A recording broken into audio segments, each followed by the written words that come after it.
Bonjour. Welcome to this geography sunset session. This one is going to be focusing on exam paper 1, which is living with the physical environment, and the topic we're going to focus on is tectonic hazards, but particularly looking at questions where we can annotate figures to improve success on skills questions, or in other words, get more marks. So this is the perfect video to watch if sometimes you read a question and your mind goes blank, but there's a figure there that can help you get some marks. So generally we're going to try and select details from a figure relevant to an exam question, but even better than that, we're going to try and apply our own knowledge to them in order to help us answer exam questions.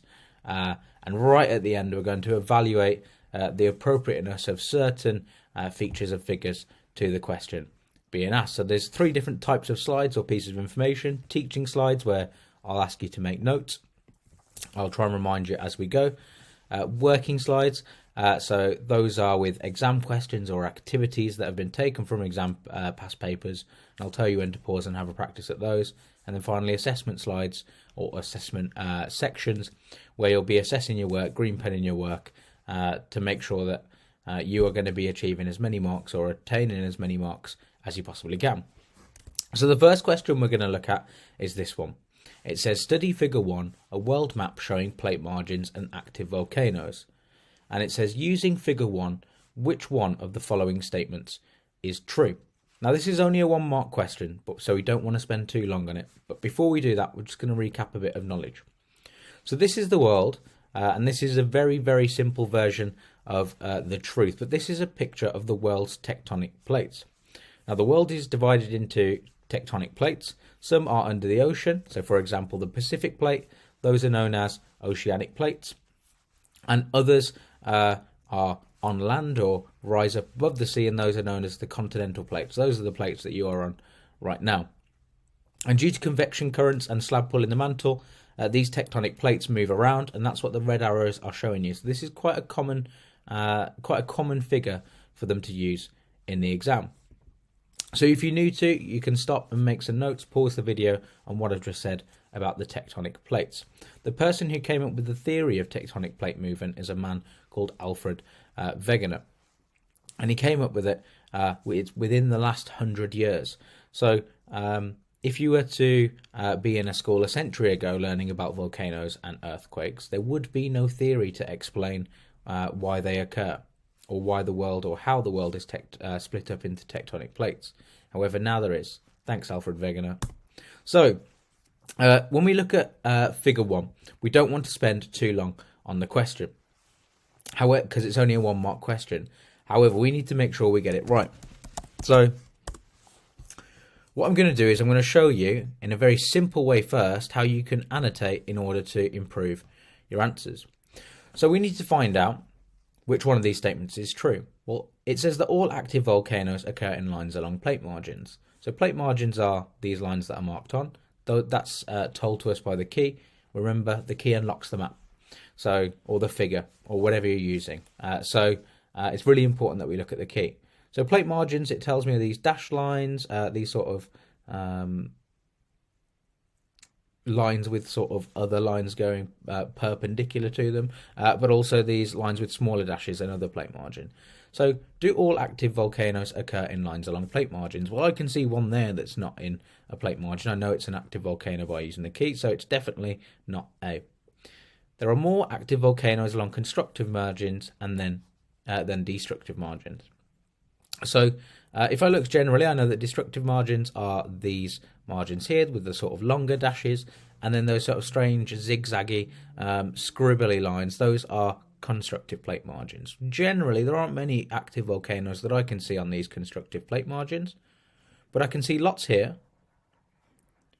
and I can see lots here, and those are on destructive plate margins, so that's definitely not true as well. Next, there are many active volcanoes around the edge of the Pacific Ocean. Well, here's the Pacific Ocean. It's labelled for me. You can notice how I'm starting to use annotations to help focus my mind. And I can see that generally I've already labelled 2 bands, but there are also some here and also some here. So that's actually quite true that there are many active volcanoes around the edge of the Pacific Ocean. Active volcanoes are found along the eastern side of North and South America. Well, here's South America. If we ever think about our skills, so naughty elephant squirt water, or never eat shredded wheat. The active volcanoes are actually down this western side. So down the eastern side, there isn't very much. So I know it's not that one. Therefore, my answer must be C. So I can mark that and then move on. Just get rid of this. That's not going to work unless I move this. So there we go. I just jumped across the screen. Never done that before. Okay. So the next question is, using this knowledge, it asks us to describe the movement of plates along margin X. So margin X is this one here. Now, very quickly, a quick recap. So there are 3 types of plate margin. This is a destructive plate margin. You have an oceanic plate, we can see by the ocean and underneath it, so oceanic crust, and that is being subducted. Here you can see the subduction zone, or it's sinking below our continental plate, our crust that is formed of land. And the reason why it's sinking, because it's more dense. However, when it sinks, it also goes into the very, very hot mantle.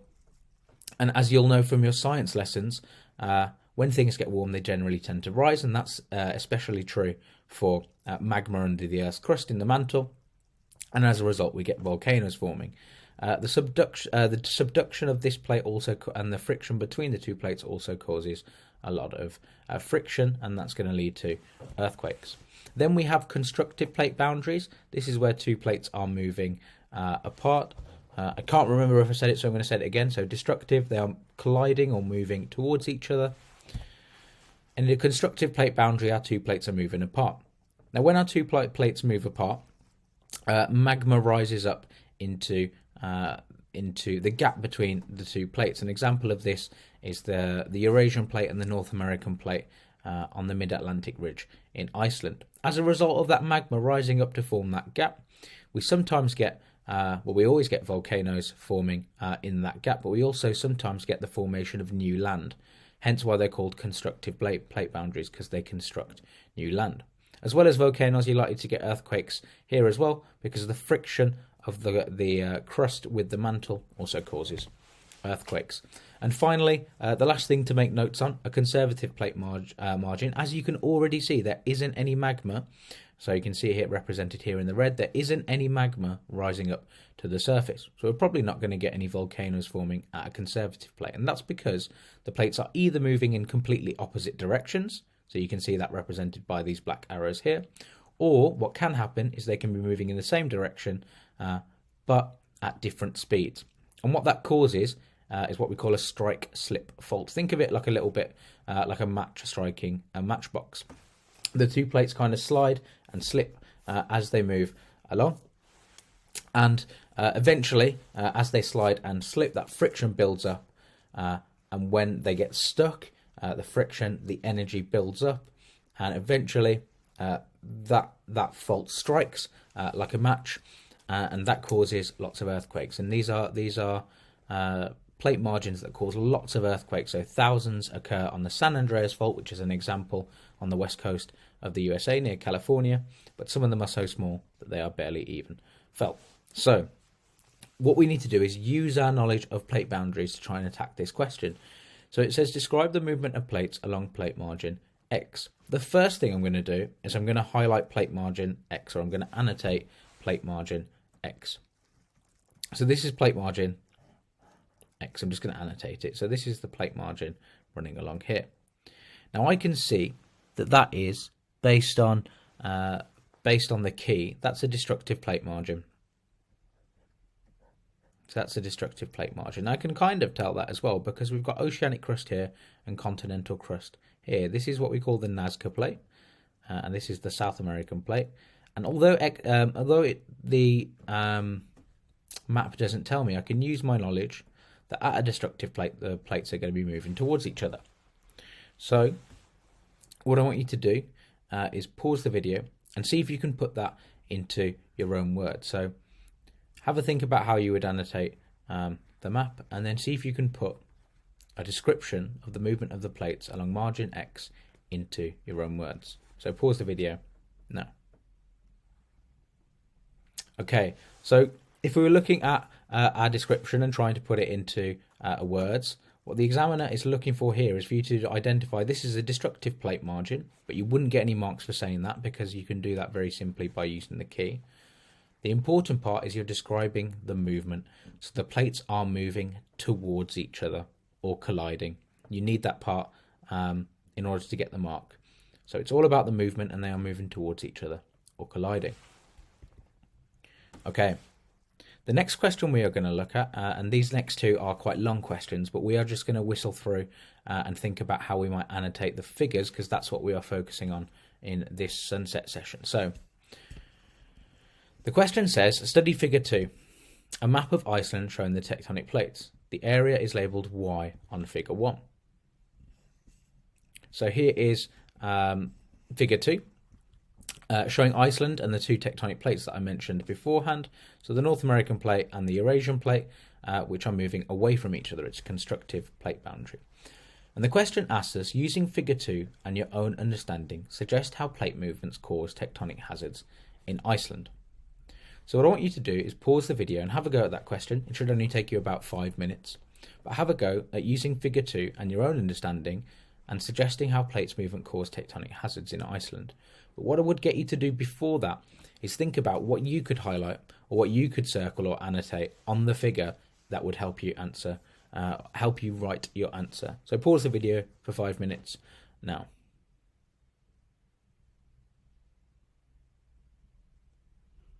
Okay then. So if I was approaching this question, I'm going to show you how I would annotate this figure in order to aid my answer in it. So the first thing to point out is that we need a little bit of knowledge for this question, because we need to know what a tectonic hazard is. We talked about tectonic plates, but what's a tectonic hazard? Well, generally in geography, when we talk about hazards or natural hazards, they're extreme natural events that cause loss of life, extreme damage to property, and disrupt human activities. So as well as talking about what tectonic hazards there are, so volcanoes or earthquakes, I also need to think about how are these going to affect people's lives, how is it going to, or could it cause damage to property, and what human activities could it disrupt. But then when we think about tectonic hazards, those are volcanic eruptions or earthquakes that can cause a lot of loss of life or extreme damage to property and disrupt human activities. So what this question is really asking us is to use figure 2 and our own understanding to suggest how plate movements can cause tectonic hazards or that damage to property, people's lives, or disruption of human activities in Iceland. So I'm looking for evidence that these volcanoes, these earthquakes, are going to cause some disruption to people's lives.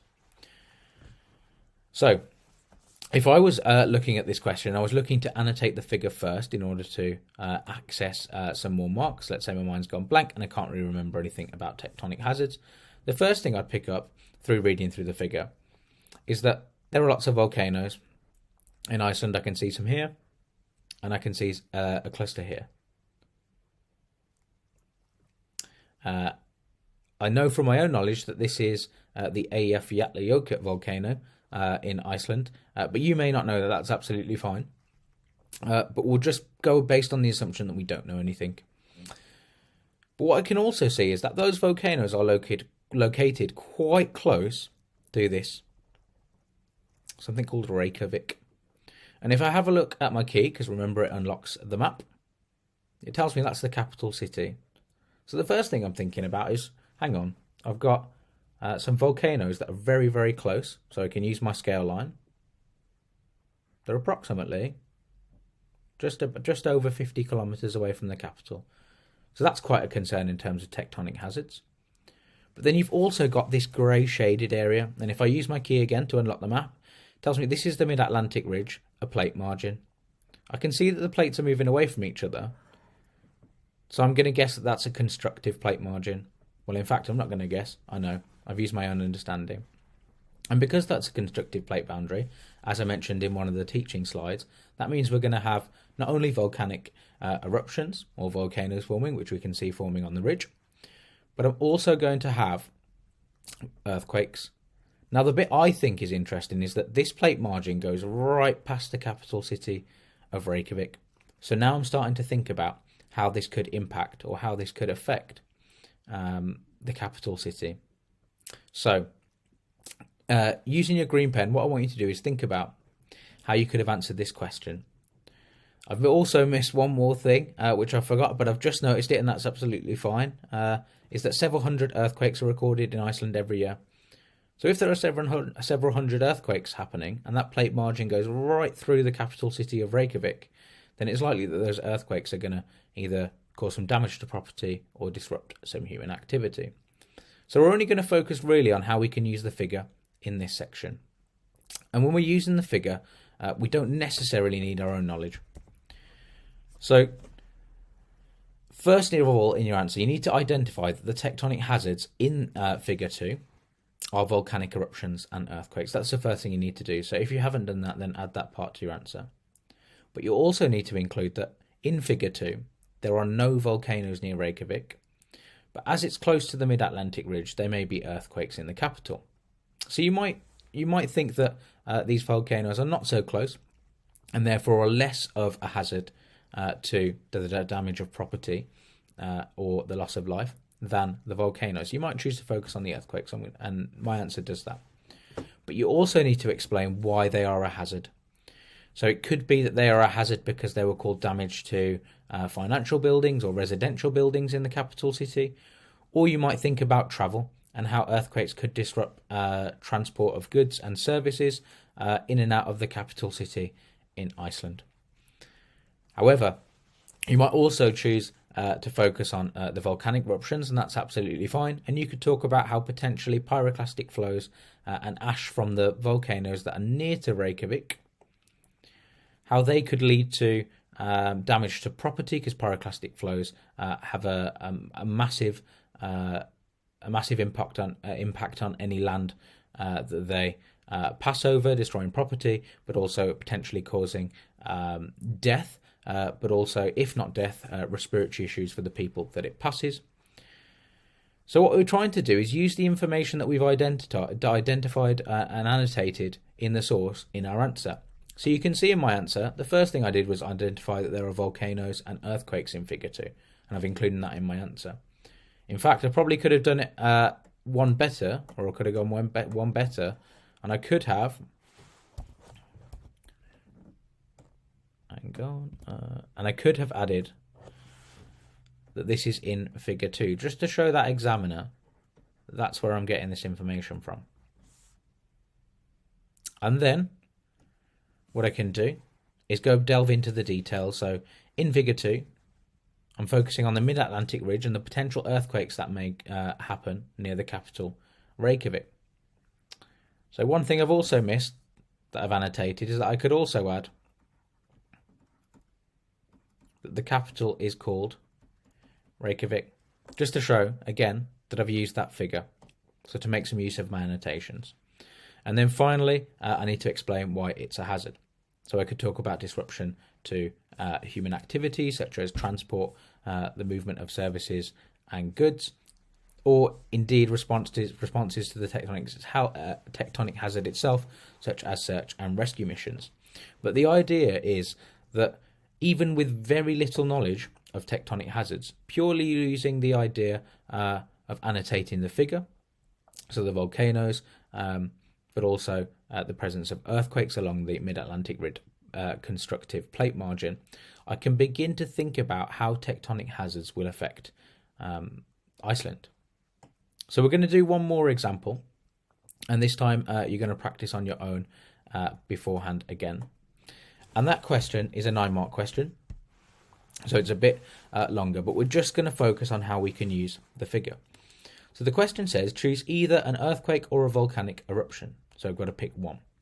Assess the extent to which primary effects are more significant than secondary effects. Use figure 5a or 5b in an example you have studied.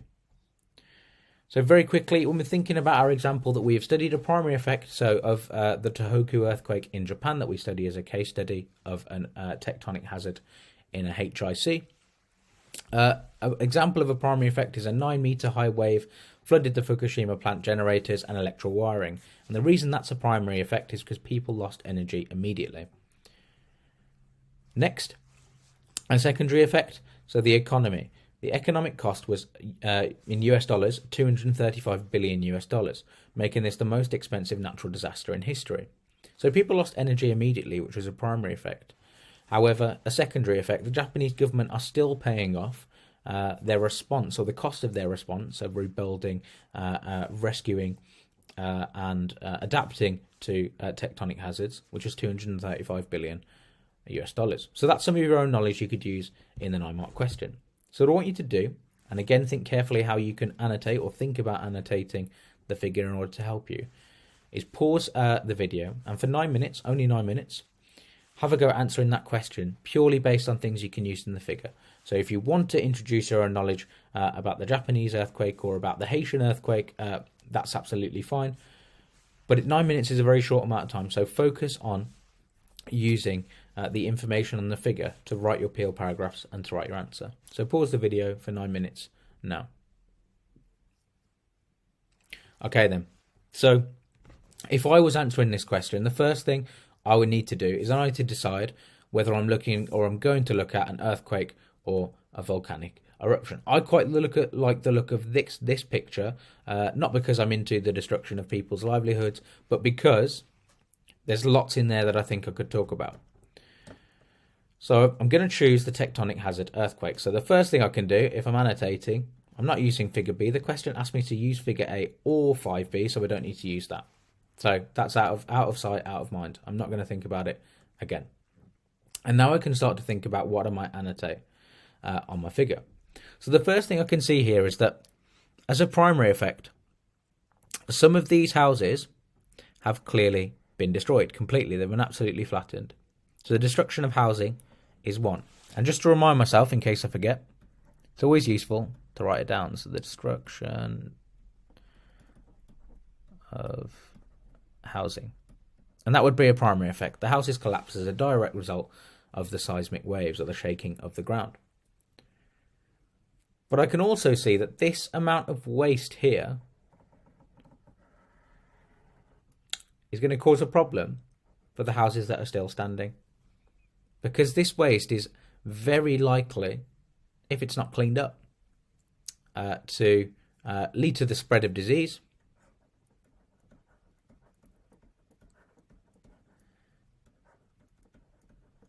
and I know that whenever we have standing water, that cholera is potentially a problem. This is especially a problem as I know that this is a photo from Haiti, so an area affected by an earthquake in 2010. I know that's Haiti, and I know that they're an LIC and they're unlikely to be able to clean up that waste very quickly. So now I've got a primary effect and a secondary effect that I can talk about. Now it's just a case of putting that knowledge I've identified, or those things I've identified in the figure, into our exam structure.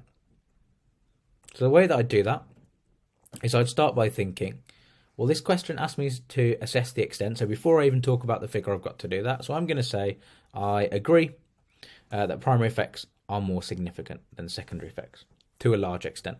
So I'm pretty sure about this one. Next, in figure A, a primary effect of an earthquake I can see is, or a primary effect of an earthquake is earthquake, not earthcake. That would be delicious. But we're talking about earthquakes, is the destruction of housing. So I could add that. The evidence for this is in the foreground of the photo. So this is where I use my annotations to help me. In the foreground of the photo, I can see building foundations that have been destroyed. This means that a large amount of people will be homeless, and this will impact them. Their quality of life for a long period of time. And this shows that primary effects are more significant than secondary effects because, well, people might not catch cholera. So if I have a look at my annotations, my secondary effect, people might not catch cholera.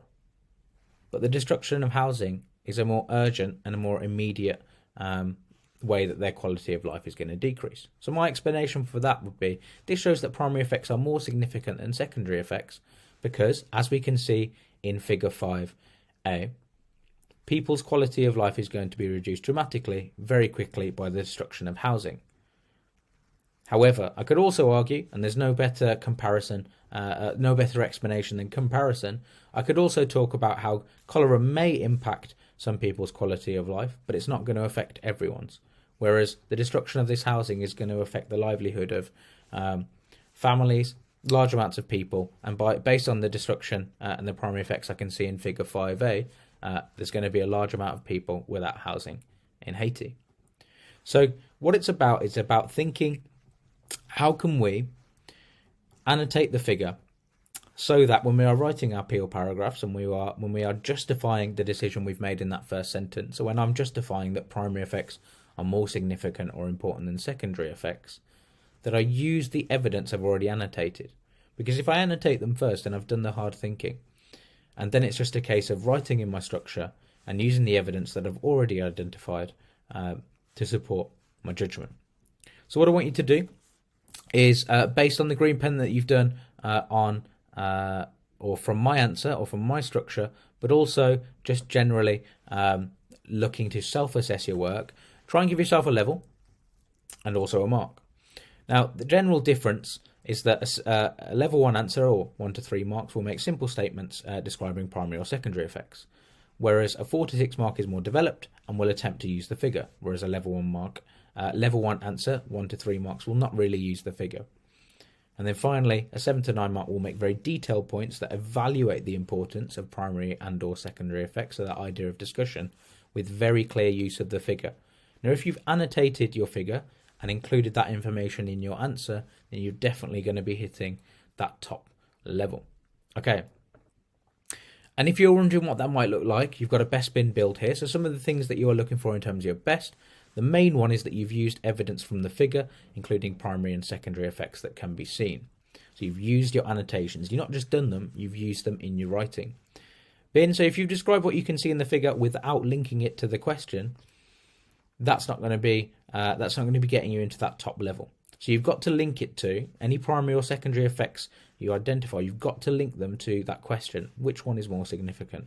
And then finally, build. If you've not got in figure 5a or in figure 5b, if you chose to use that figure in your response, you need to build on that, because you need to show that you are directly referring to your annotations.